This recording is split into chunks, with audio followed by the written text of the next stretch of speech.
Hello and welcome to this audiobook. Today, we present the short story Eveline by James Joyce from his famous collection Dubliners. This story follows a young woman standing at a window, quietly thinking about her life, her family, and a difficult choice she must make. Through simple moments and deep emotions, James Joyce shows us the fear of change, the pull of home, and the struggle between duty and desire. As you listen, imagine the quiet streets of Dublin, the memories of the past and the silent conflict in Eveline's heart. Now let us begin Eveline. She sat at the window watching the evening invade the avenue. Her head was leaned against the window curtains, and in her nostrils was the odour of dusty cretonne. She was tired. Few people passed. The man out of the last house passed on his way home. She heard his footsteps clacking along the concrete pavement, and afterwards crunching on the cinder path before the new red houses. One time there used to be a field, there in which they used to play every evening with other people's children. Then a man from Belfast bought the field and built houses in it, not like their little brown houses, but bright brick houses with shining roofs. The children of the avenue used to play together in that field. The Devines, the Waters, the Dunns, little Keo the cripple, she and her brothers and sisters. Ernest, however, never played. He was too grown up. Her father used often to hunt them in out of the field with his blackthorn stick, but usually little Keo used to keep nicks and call out when he saw her father coming. Still, they seemed to have been rather happy then. Her father was not so bad then. And besides, her mother was alive. That was a long time ago. She and her brothers and sisters were all grown up. Her mother was dead. Tizzie Dunn was dead too, and the Waters had gone back to England. Everything changes. Now she was going to go away like the others, to leave her home. Home. She looked round the room, reviewing all its familiar objects, which she had dusted once a week for so many years, wondering where on earth all the dust came from. Perhaps she would never see again those familiar objects, from which she had never dreamed of being divided. And yet during all those years she had never found out the name of the priest, whose yellowing photograph hung on the wall, above the broken harmonium beside the coloured print of the promises made to Blessed Margaret Mary Alacoque. He had been a school friend of her father. Whenever he showed the photograph to a visitor, her father used to pass it with a casual word. He is in Melbourne now. She had consented to go away, to leave her home. Was that wise? She tried to weigh each side of the question. In her home anyway, she had shelter and food. She had those whom she had known all her life about her. Of course, she had to work hard, both in the house and at business. What would they say of her in the stores when they found out that she had run away with a fellow? Say she was a fool, perhaps, and her place would be filled up by advertisement.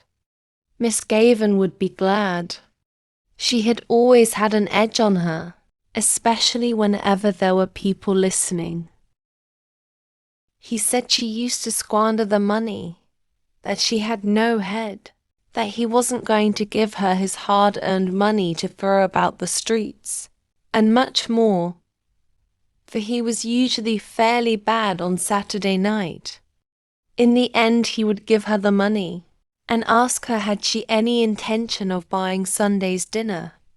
Then she had to rush out as quickly as she could and do her marketing, holding her black leather purse tightly in her hand, as she elbowed her way through the crowds and returning home late under her load of provisions.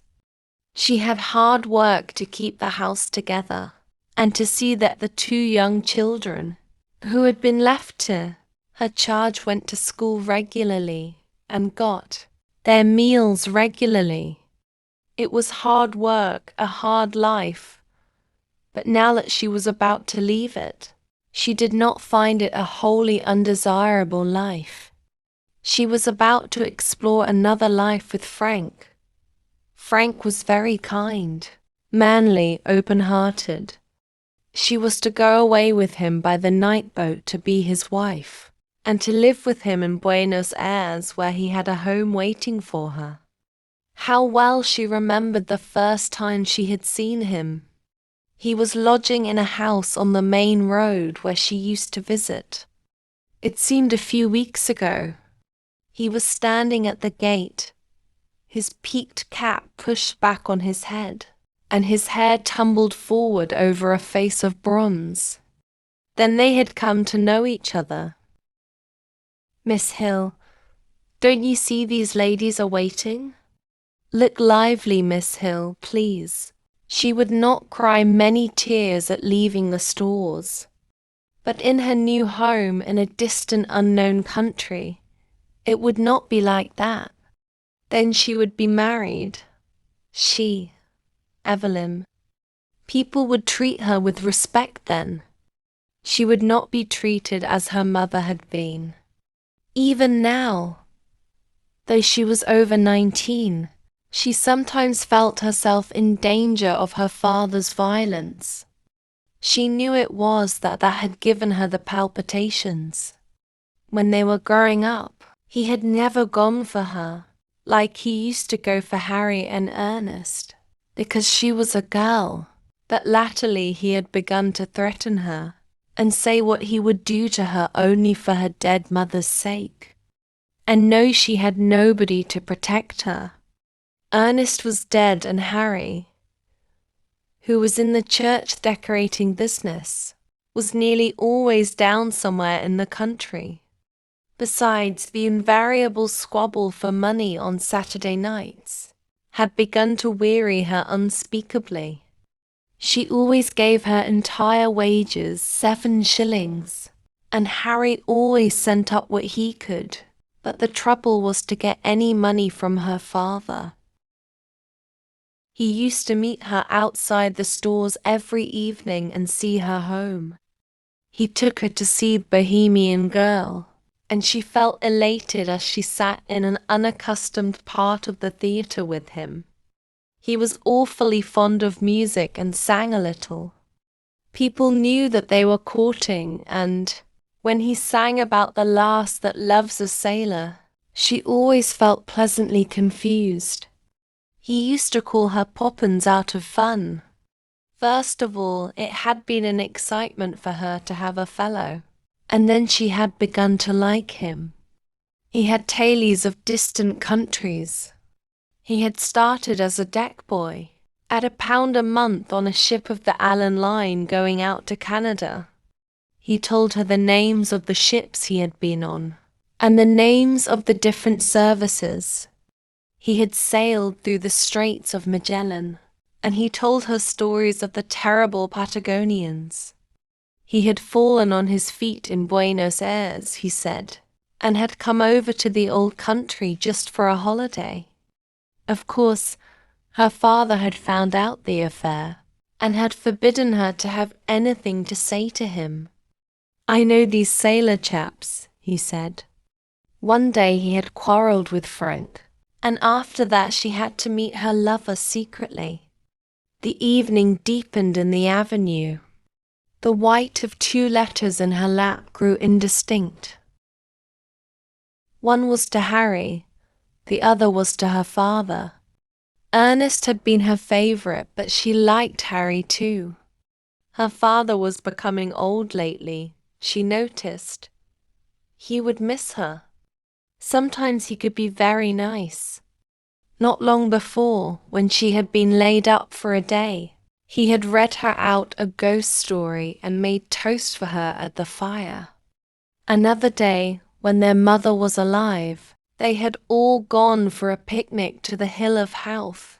She remembered her father putting on her mother's bonnet to make the children laugh.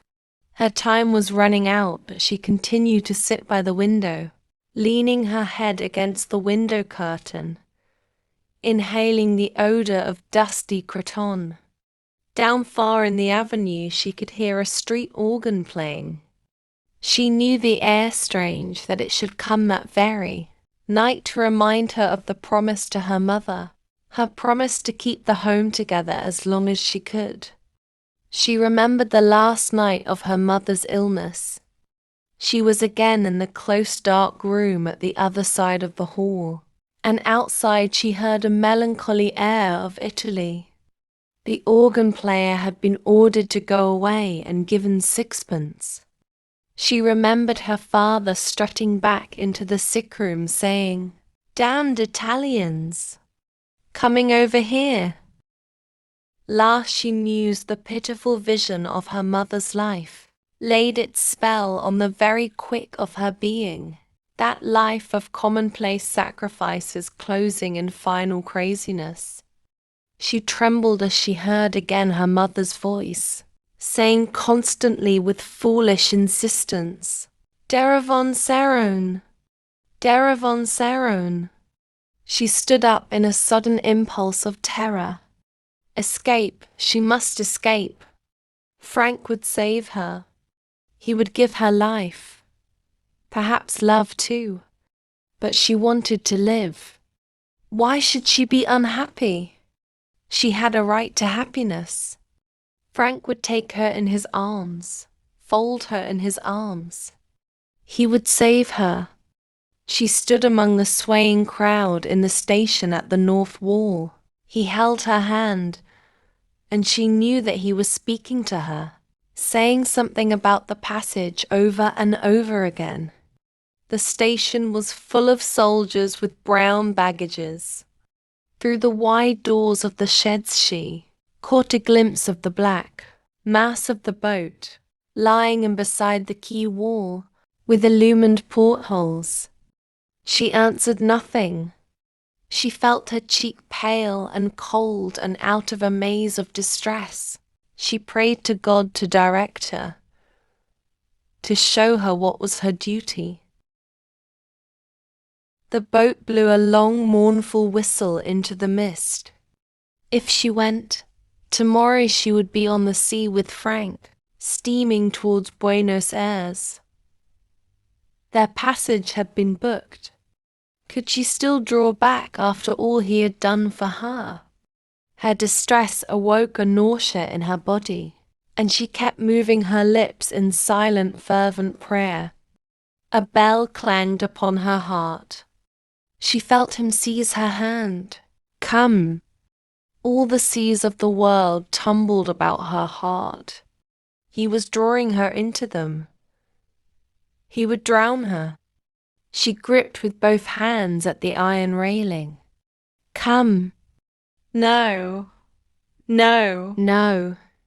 It was impossible. Her hands clutched the iron in frenzy. Amid the seas she sent a cry of anguish. "Eveline! Evie!" He rushed beyond the barrier and called to her to follow. He was shouted at to go on, but he still called to her. She set her white face to him, passive like a helpless animal. Her eyes gave him no sign of love or farewell or recognition. You have just listened to Eveline by James Joyce. This story shows how fear, memory, and responsibility can hold a person back, even when freedom seems close. Through Eveline's silence and hesitation, James Joyce reminds us how difficult it can be to leave the familiar, even when life promises change. Thank you for listening to this audiobook. If you found this story meaningful, please like, share, and subscribe for more English short stories and literature audiobooks. Until next time, happy listening.